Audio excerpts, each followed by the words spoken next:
It's December 26th, 1908, and world's heavyweight champion Tommy Burns defends his title in Sydney, Australia against Jack Johnson. Here's Tommy Burns getting himself into the best shape of his entire career. In 9 days, Tommy will defend his title against the scourge of the heavyweight ranks, Jack Johnson. And Tommy knows that this is going to be the fight of his life.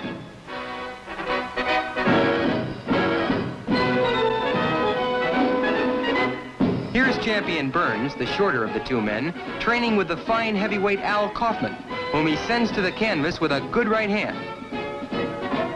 Watch closely.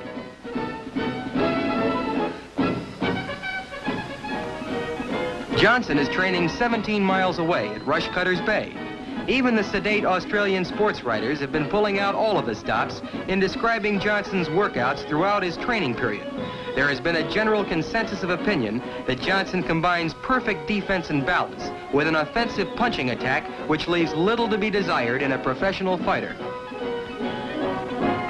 This is the scene at Rushcutters Bay in Sydney, Australia at 1 o'clock in the afternoon as an electric excitement has captured the fans as they prepare to watch Burns make the 12th defense of his heavyweight championship.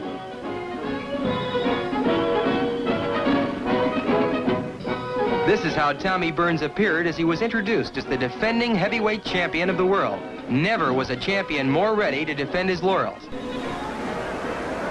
In round 1, Tommy Burns, to the left of your screen, moves out and boxes cautiously.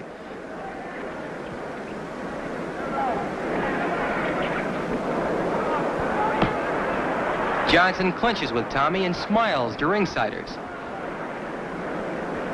Burns looks almost like a little boy compared to the 212-pound challenger. But while he's not a heavyweight by the normal standard of height, there have been 50 professional heavyweights, mostly over 6 foot tall, with all of their height lying horizontal on the canvas, knocked flat by this same Tommy Burns.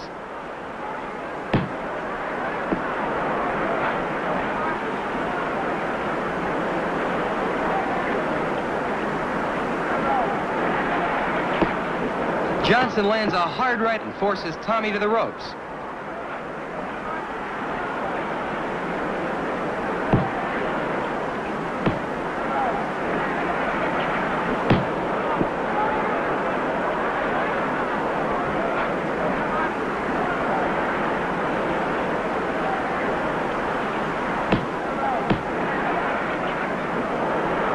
Johnson rushes in and scores with a punishing left at the end of round 1.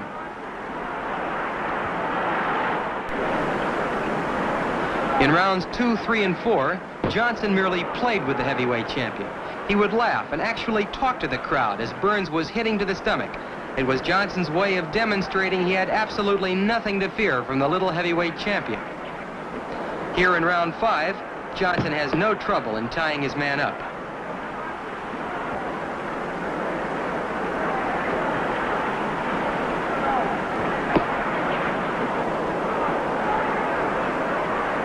Jack Johnson was born in Galveston, Texas on March 31st, 1878. At 30 years of age, he's 3 years older than champion Burns. Johnson is 6 foot 1.5 inches tall and weighed in for this fight at a beautifully proportioned 212 pounds.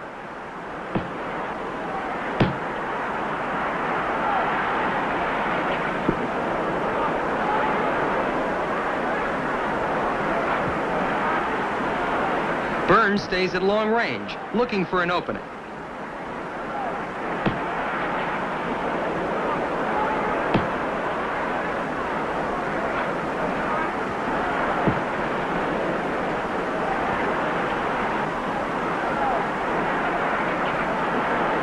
Early in his professional career, Johnson was nicknamed Little Arthur. He looks almost like a giant next to the little man he's facing.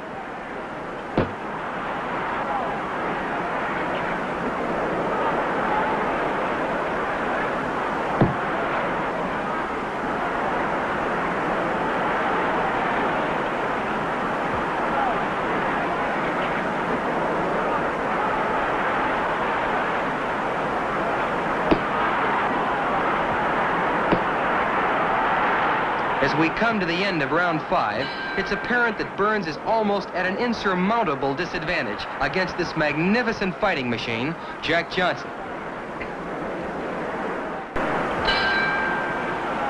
In rounds 6 and 7, Johnson scored heavily on the inside with ripping punches to the body and hard rights to the head.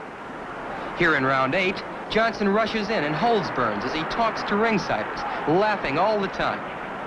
Johnson has been after this heavyweight title fight for over 2 years.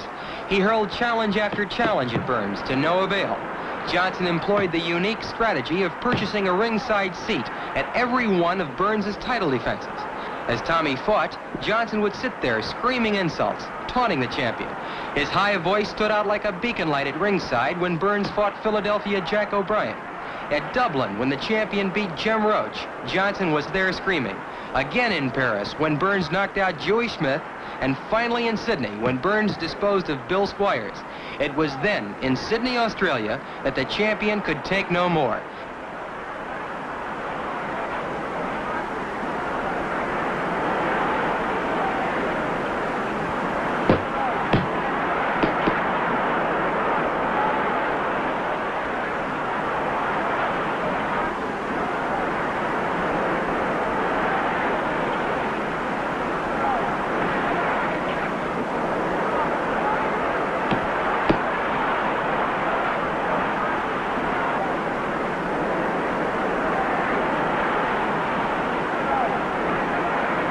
Burns simply can't do anything on the inside with this bigger, more powerful challenger. Tommy Burns' real name is Noah Brousseau. A French-Canadian by birth, he was born June 17, 1881 in Hanover, Canada.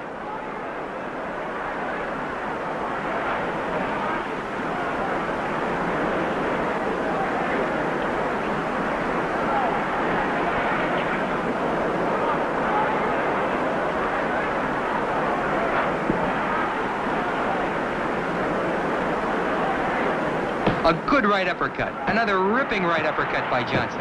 Uppercuts, hooks, all punishing blows. Johnson calmly looks down at Tommy, talks to the champion, taunting him.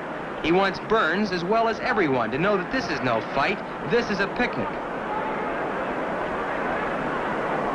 See how Johnson practically ignores the champion on the inside at the end of round 8.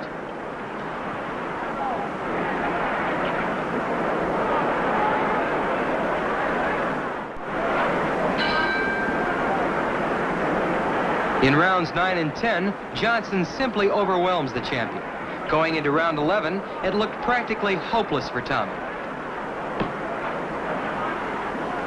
Johnson pressing forward, landing short punches, holding Tommy in the clinches. Burns unable to do anything against the heavier, stronger, taller challenger.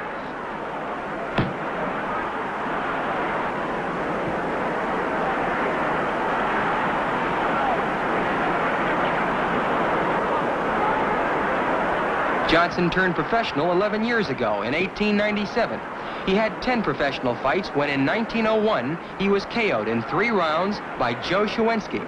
But following that contest, Johnson KO'd 25 opponents in the next 7 years.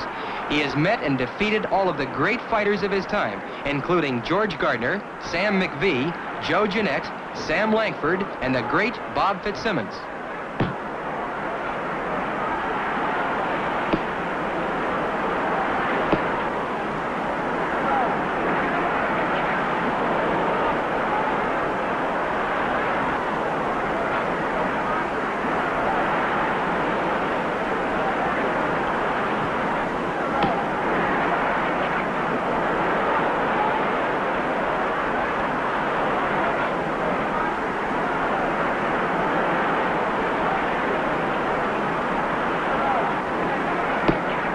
Johnson closes in, completely tying up the champion.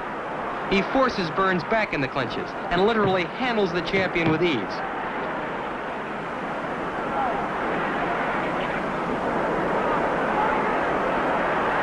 As round 11 comes to an end, there is almost a general feeling of compassion for the impossible task which Burns has undertaken. Round 12 was all Jack Johnson. In round 13, it appeared as though the police were going to step in and stop the fight as a result of Burns' weakened condition and the terrible beating he was taking. Here in round 14, Johnson rushes in, lands an uppercut, 3 left hooks, a tremendous barrage of punches, lefts and rights which have Burns helpless. At this very moment, in the early seconds of round 14, the police shut off the motion picture cameras and stepped into the ring, awarding the heavyweight championship of the world to Jack Johnson. Here, in slow motion, you can see the blistering attack. Burns was absolutely defenseless, just seconds before the police stopped the motion picture cameras and entered the ring to halt this very one-sided fight. Jack Johnson becomes heavyweight champion of the world, December 26, 1908.